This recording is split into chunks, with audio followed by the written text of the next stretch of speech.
Hi Wildcats, this is Unit 2, Focus Question 3, where we will look at the mathematical properties of waves. So let's start by reviewing the lab that you did, whether this was on Pivot, where you watched the video, or in class, where we actually use the wave generator. But in short, you saw how you can change the frequency, and as the frequency changed, this number of standing waves that were present on that string also changed. And so we used our equation for that includes antinodes to determine what the wavelength of those waves were. And you end up with a graph that kind of sort of looks like that. Okay. And we talked in class how this is inverse relationship, right? Because as frequency gets bigger, the wavelength went down.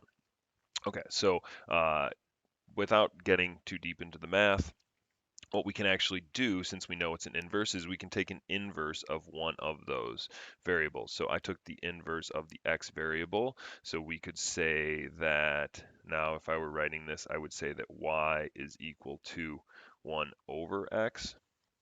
Okay, so that's pretty much what we have here. When we do that, sure enough, look at this. We have a nice linear relationship, whereas one goes up, as the inverse of frequency goes up, wavelength goes up. So what does that tell us? Well, one, it confirms that frequency and wavelength are inversely related.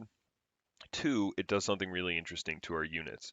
So we know that the slope of this line is change in y over change in x. So what would our units be for that? Well, our y is meters. That's our meters is our unit on our y-axis. And so on our x-axis, though, it's hertz, and hertz is 1 over a second.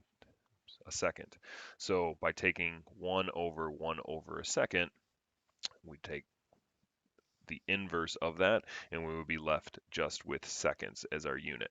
So what we find is that the slope of this line, and whatever value we have when we take the inverse of frequency and graph it versus wavelength, is actually meters per second. And we've seen this quantity before because meters per second is the quantity or unit that we use to describe speed. So what does that mean? It means the slope of this line is the speed of that wave.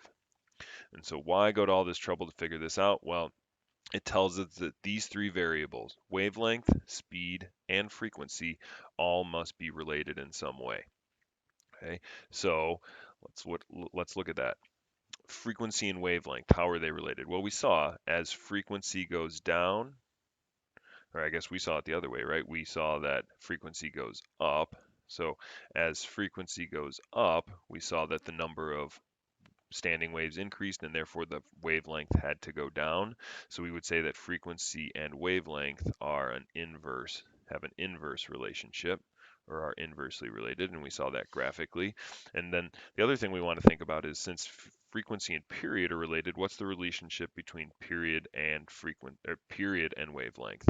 Well, if we think about this, the inverse of frequency is equal to period, so then that must mean that the relationship between period and wavelength is that as period goes up, oops, that as period goes up, then wavelength would also go up because period and frequency are inversely related.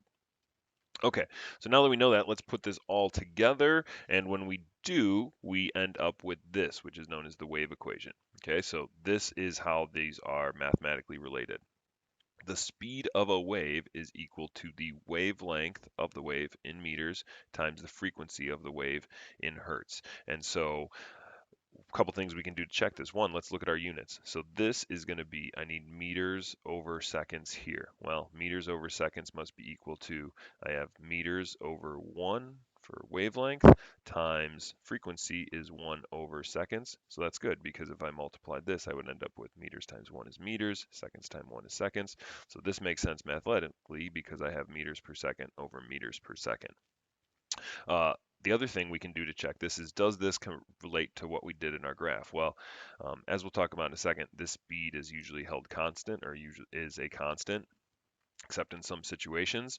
And so if this is, let's just give it a value. Let's say this is 10.